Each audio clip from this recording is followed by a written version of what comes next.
We are live again with Battlefield to the Boardroom, 10-minute talk on tactics. We are here today with Philip Folsom of the Wolf Tribe and K4, and myself, Colonel Garth Massey with Command Ready. And we are here today to talk about heroes and who you should be emulating and what is important when you are looking up to other people, because I will tell you the landscape is filled with people who are emotionally fired up about who they should be following, what they should believe, what is important in their lives. And you could make a train wreck out of it if you pick the wrong ones. I like this topic because I personally love to look for heroes. I love to look for people to look up to. I come from a very hierarchical, as you could imagine in the Marine Corps, structure of I have a commanding officer and I have, other officers and senior staff NCOs that I look up to and that I admire and that I want to emulate. And we dig the idea of that Marine with his foot on a rock and a rifle and follow me, and they're pointing their way into combat and they charge into battle, and so we like this idea that someone out front gives us all an example to follow. It's part of our honor-based system, as you would say, and yet it's a siren's call. You can get drawn into this trap of thinking that because they're standing out front, gesticulating with their arms and waving and screaming and calling out, that they know what's going on or that they're the right person to follow. And I would tell you that passion and that exuding emotion actually means that usually their perspective, their situational understanding is shrunken. It's gotten so small because they're so busy exuding emotion that they're not actually taking in the situation anymore or trying to control or direct it. And the most powerful weapon in our arsenal as an officer is the radio, not the rifle. It's not charging the position. I mean, there's a time and a place for everything, but it's not charging the position. It's using the radio to connect a much larger force to coordinate and solve problems. And I see that in the business world a lot, and I will let you talk about passion.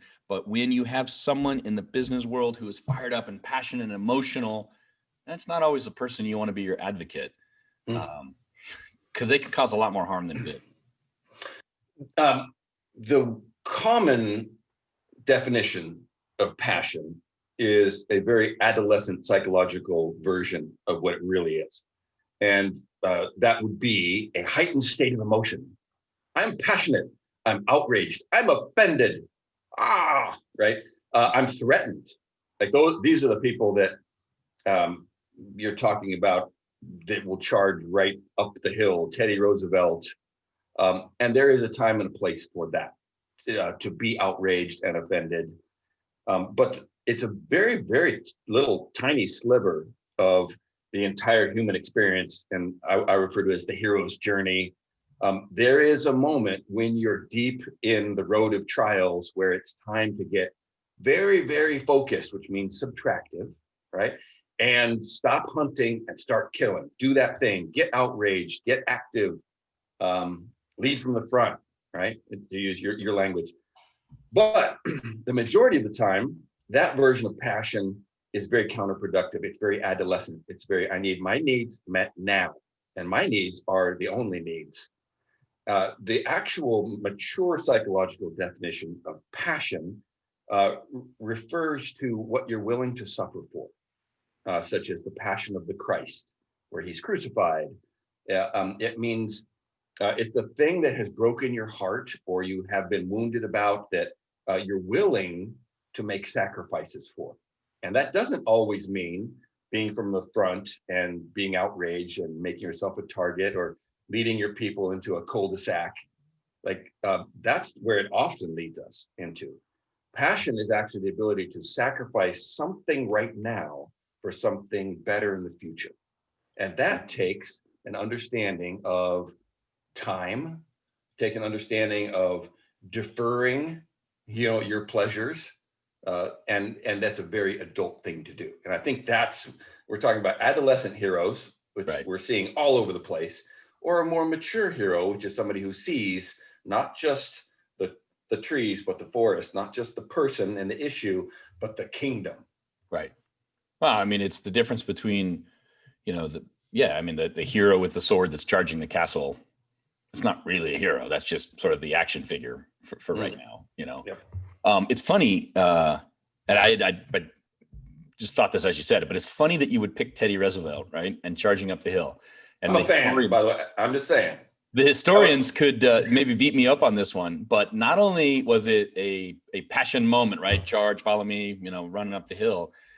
Arguably, or some historians would tell you that it's also kind of a lie. mm, And I mean, he did charge up the hill, but when he got there, he got his two confirmed kills in the battle, and there are many people who say he actually shot him in the back as they were running away and disarmed. mm, Um, and sometimes that's what I think happens with passion too. Like we get so much righteous indignation looking for that moment that we often shape it into what we want it to be or what we wish it was. And even though all the signs and indications are telling us that it's not there, in the simplest terms, we call it bending the map. And we do that in land nav. Is you want something. I want to be at my destination point on the map, and you need it badly. You're tired, you're dehydrated, the clock is running, you've got to find, we call them boxes, they're ammo cans with numbers painted on the side. And we hide them in the woods, and then you get the grid and you have to go find them. And so you're standing there and you're looking at a box and it's got a number and you're like, this has to be the one. And on the map, there's a hill and a river or something that intersect. And you look around and you're like, well, if there was a lot of water, that thing right there could be a river, and that hill, yeah, it's 5 kilometers away, but it could be like a kilometer. And what you're doing is you're folding two parts of the map so that the hill that's over here on the map is right here so that it matches what you see. And you're forcing your brain to like show you something that's not there. And passion, panic, outrage, more emotion, less reason, less prudence will get you to that. Temperance will get you to that because you want so badly to see something that you will bend the truth to see it. And man, I like the way you say it, though. Sacrifice, like it is an adult thing. And I think we are running out of adults, which is a bold thing to say, but we have a lot of people who have been told and been fought with finding true information, figuring out what their actual passion or their sacrifices for, and we're left with we have an emotional response to everything, and it's the old stoic thing with Marcus Aurelius, like you can't fight every wave. You can't try and stop one wave and then let another one through because one's a happy wave and one's a sad wave. Like it's better just to sit on the beach and watch the waves and like enjoy it. You can't control everything.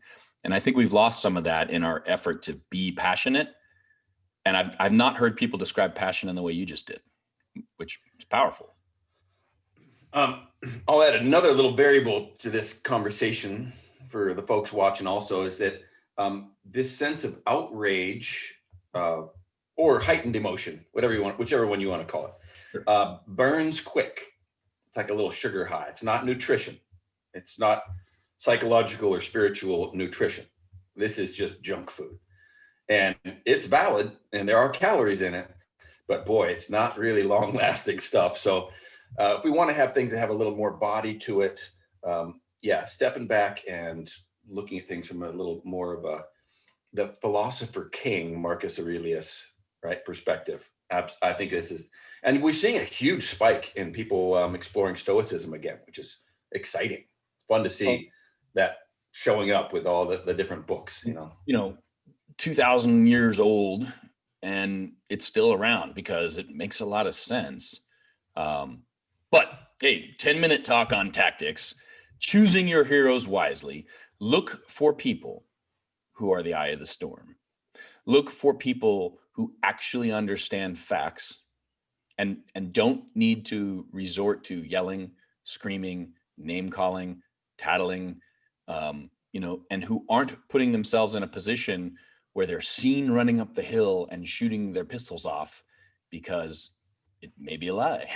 If you think I'm wrong, put a comment down below, especially about Teddy Roosevelt. I will go look at it and I will send you a couple books that, sort of dispute what might have actually happened. It's an interesting thing because we change our world so that it can be the thing we think we want to see. And to your point, yeah, it is junk food. Absolutely junk food. Like I've never gotten in an argument with someone I love, spouse, kids, whatever, and then afterwards been like, I'm better now. I'm usually embarrassed. Mm. So True. yeah, be the calm. Be the calm. Eye of the storm. All right, friend. All right, brother. We'll talk to Thank you you, later. Colonel. All Happy right. New Year. Yes.